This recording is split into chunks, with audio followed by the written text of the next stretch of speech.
Hey everybody, so this little blip is going to be on life coaching and how you can apply that when you're dealing with people that have medical issues, and just kind of a framework of listening and asking questions. So what you might want to do is make a list of all of the observations that you are noticing about the person who's having a medical or health problem, and just make a quick list of these are all the things that you see.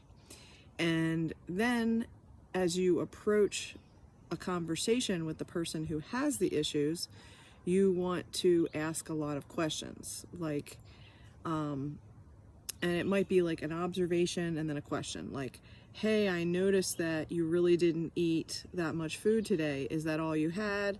Then they're going to tell you what they ate. And then I'm asking a question, well, is that normally what you eat, or is this just because of the compromised breathing and the heat exhaustion? So then I'm gathering more information and I'm taking notes. I'm pulling in that information. Then it's, well, what is your action plan on how you're going to deal with these issues? And in the beginning, it might just be listening to the person ramble on about their stories, their fears, their anxieties, their worries, their concerns. And then it's, again, playing back to them, what I heard you say is that you're really worried about your breathing. You're worried that it might take it to the next level of a heart attack. You're worried that, nobody's going to be around. So again, it's all those fears, and then identifying them, and then, okay, what would you like to do about this? Again, putting the responsibility back on the person who is having all the health issues. It's their choices, it's their responsibility to do what they're going to do or not do. And then it's, again, asking them additional questions and then summarizing and saying, well, for today, what I noticed is A, B, C, D, E, F, G. And what I really think you might want to address, or my most pertinent concerns, are 1, 2, 3. And then, again, asking them, how would you like to deal with this? What's your plan? Put the responsibility back on the person who is having the issues. And then again, state your concerns and your boundaries. So, while you're here, these are the rules and conditions and boundaries for this environment. There is no smoking. So you're having COPD, you're having compromised breathing. I'm telling you, in my environment, there's no smoking.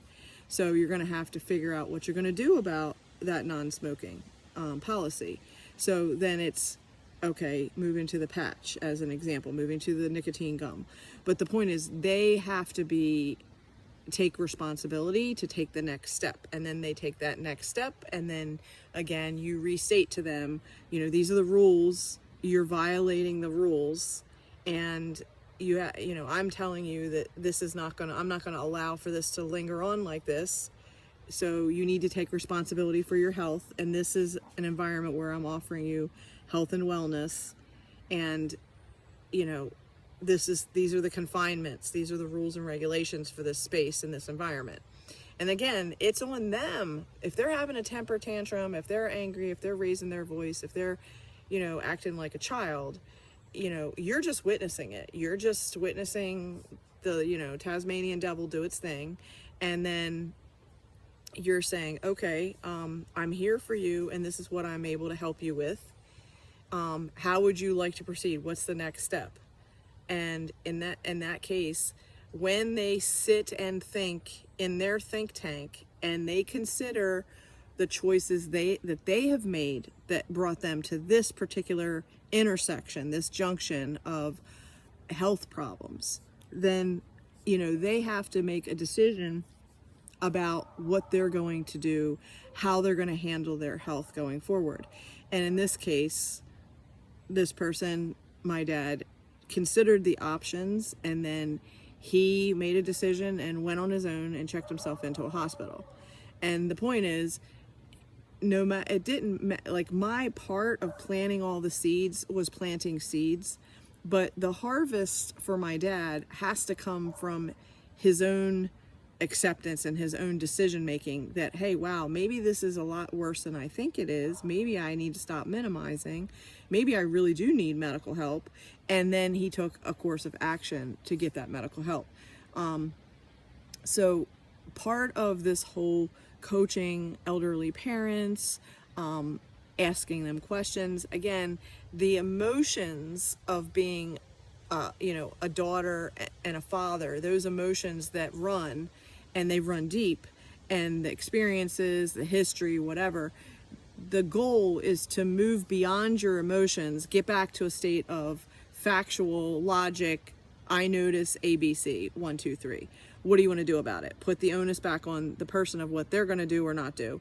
And then go, okay, I've informed you, I've alerted you. What you do with this after this is on you. But don't come back to me saying that you want to change. You know what I mean? Like, put the responsibility on them that if they make the choices that they make, they're going to have to suffer the consequences of those choices, and that your boundaries are valid and that you have a right to state boundaries, because you can't have a person completely take over your life and your space because of their health issues that they've left neglected and unattended for years and years and been living in denial about. So, as a daughter, sometimes we have to take all that in and then again gather the information, have the information ready, whether it's a text message, an email, so that when the next opportunity presents itself, and there is a pause in there, where I had to wait until I got the nurse after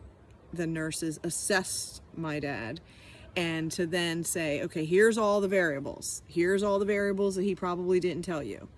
And of course, she confirmed, no, he didn't tell me about any of those things. And this is what old people do, especially men. They try to hold on to their issues because of their pride, and they don't want to tell people what's really going on because they think they can handle it. And the reality is, now that that nurse knows the complete story, not a partial story, but the complete story, now that nurse can put in additional care for my dad because she has all of the variables and not just the slight problems that my dad offered.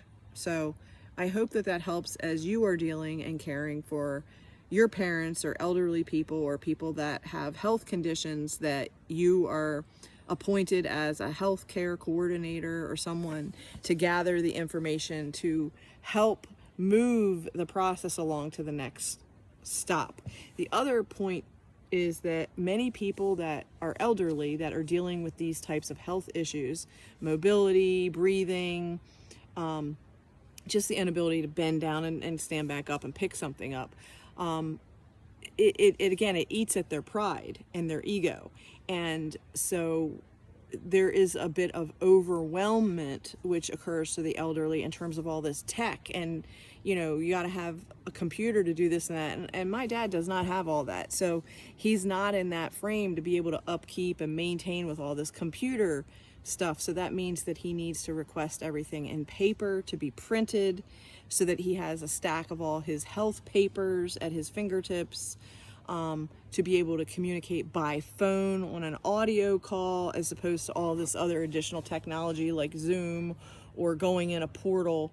So again, sometimes we need to advocate for our parents or elderly and let the team, the healthcare team, know that they're not operating out of looking at a computer and receiving their notes. Like, you need to send them paper so that they can deal with it in a tangible way, in a way that they're used to handling it. And it's not anything deficient, it's just they have a different way of handling their and maintaining their health, and it's by paper. So I hope that helps, and I look forward to sharing more tips on life coaching. Have a great afternoon.